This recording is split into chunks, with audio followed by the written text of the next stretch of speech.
We finally have answers for Zero Day, but along with answers come more mysteries and questions. Who is the Kryptonian behind this mask? How does Maxwell Lord fit into this show? There's so much to cover, but first, my name is Ethan Abraham and welcome to the DC Enthusiast channel. Today we are talking about my adventures with Superman episode 9 titled Zero Day Part 2. An awesome episode with a live action and Brainiac? Are Brainiac and General Zod working together? Stay tuned to the end of the video to find out. Alright, listen up! 72 hours ago, an unidentified flying object broke through the atmosphere. Sam, and touched where are down you? Here. This is a...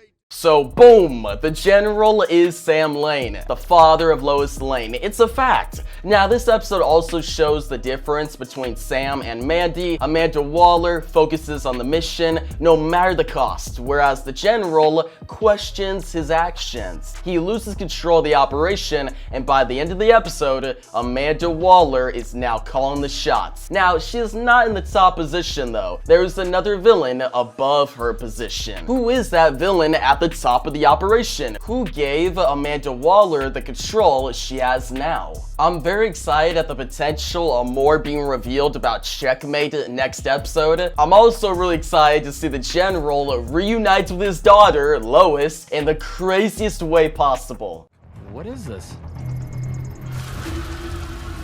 Clark, this isn't you.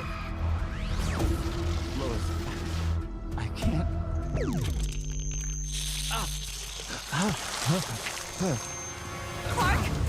Clark? What's going on?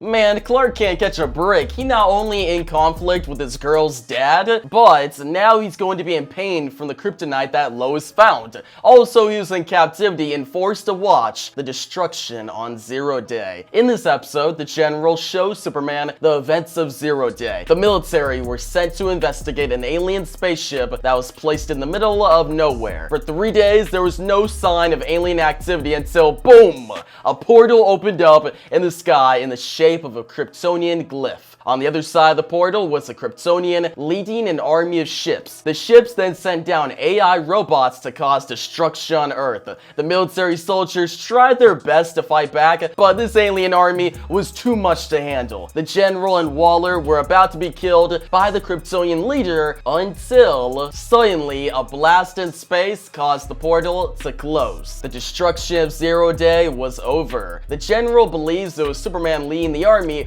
but we know, and the General later realizes that Superman was not involved on Zero Day. Now, here's my theory on the story behind that portal on Zero Day. I think General Zod was banished from Krypton because of his disloyalty. As he was about to be banished to the Phantom Zone, he was saved by an alien intellect, Brainiac. Brainiac saves General Zod, and they both team up to take over Krypton. Brainiac invades Krypton while General Zod tracks where other Kryptonian tech was sent. In this case, some Kryptonian tech was sent to Earth. General Zod opened a portal and unleashed Brainiac's rogue AI Kryptonian army onto Earth. I think General Zod is the one behind the mask. I know for sure these robots are Brainiac's because they have his signature 3 dots. Now, you're probably wondering why the portal closed and what happened in space. I think the huge blast was from another Kryptonian army attacking or Krypton exploding. I think Jor-El, the father of Kal-El, aka Superman,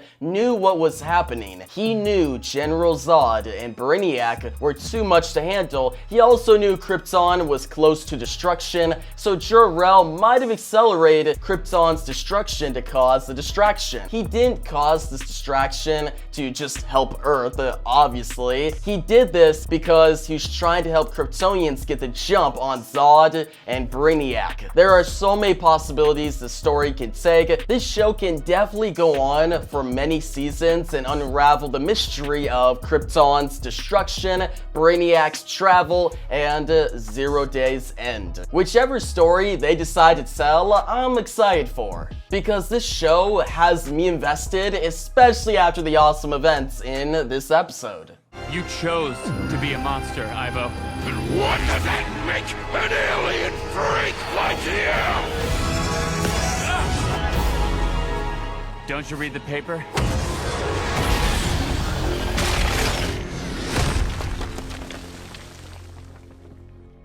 I'm Superman. Bro, this was the best part of the episode. It was so epic, and I loved how Metropolis came together to help the Man of Steel. Also, come on, seeing Superman use his heat vision and ultimate power to fight a kaiju, Parasite. This isn't the season finale, but these are finale level stakes. I was on the edge of my seat watching this for sure. And to make this scene and episode even better, the contrast in character between Superman and Ivo's Parasite is so good. Superman just wants to be seen as normal, but instead he is seen as a weapon and a monster. Whereas Ivo was seen as normal, but his ambition pushed him into becoming a weapon and eventually an unstable monster. They are complete opposites, and it was perfect to have them clash in a final battle. It seems like this was the big action-heavy finale type episode, but in the next episode, I'm thinking we'll see more of an emotional and character-focused story, especially since we'll potentially see Lois reunite with her father, the General. Yeah, I don't think so.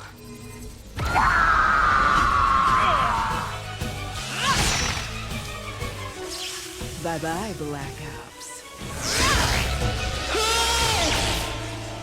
Another great thing in this episode was all the Task Force X villains gain free. Heatwave, Silver Banshee, Roughhoused, and Mist now have the potential to do more. But my favorite part of this scene was the Livewire and Deathstroke's rematch. They fought in episode 2 when Slade Wilson introduced himself as Black Ops, and it's great to have Livewire win by calling him Black Ops. Also, having Livewire mess up Slade's eye and further push him down the path to becoming the Deathstroke we all know works so well. I honestly like this reason a lot more than the comic reason of Slade being shot by his ex-wife. Hopefully we see more fights between Slade and Livewire in the future. Hopefully we see Livewire and Parasite team up more in the future as well. But most of all, I can't wait to see Slade develop into the Deathstroke we all know. Our superiors have been displeased at your failure to take lethal action against the invader. As of now, I am authorized by Checkmate and the government of the United States of America to relieve you of your duties. You are no longer head of Task Force X. I am.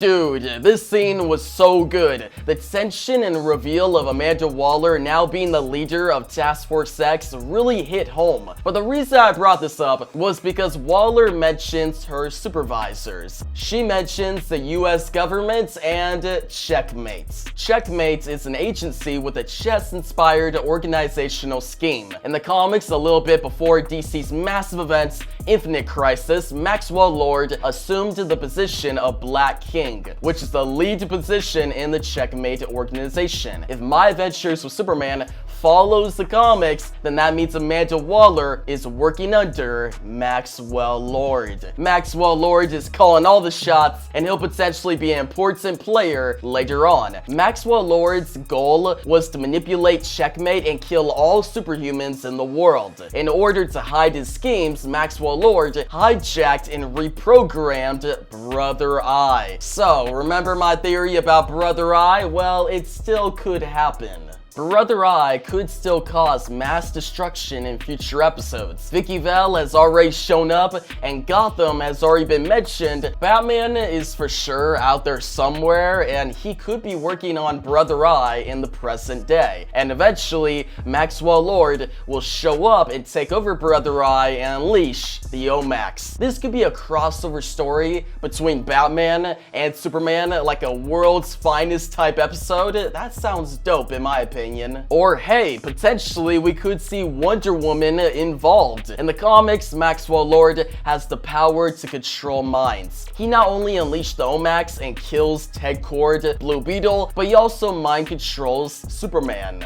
He sends Superman, the Man of Steel, out to destroy all heroes. Superman is eventually stopped when Wonder Woman breaks Maxwell Lord's neck. That iconic moment in the comics where she snaps his neck, and that breaks the mind control that he has in the Man of Steel. Superman's destruction is halted, it stops, but this also puts the world against superheroes even more, especially Diana, Wonder Woman. This sounds like an epic story that could be adapted in future seasons of My Adventures with Superman, or even better, if this show starts a new DC animated universe, this story with Maxwell Lord and Checkmate could kick off a new Justice League animated show. I'm going to wait for the season finale before I talk about any more theories, but hey, we have a lot to look forward to potentially. Not only could we see Brainiac as the villain in season 2, we could also see General Zod and Maxwell Lord get involved. We could also see the introduction of Batman and maybe Wonder Woman.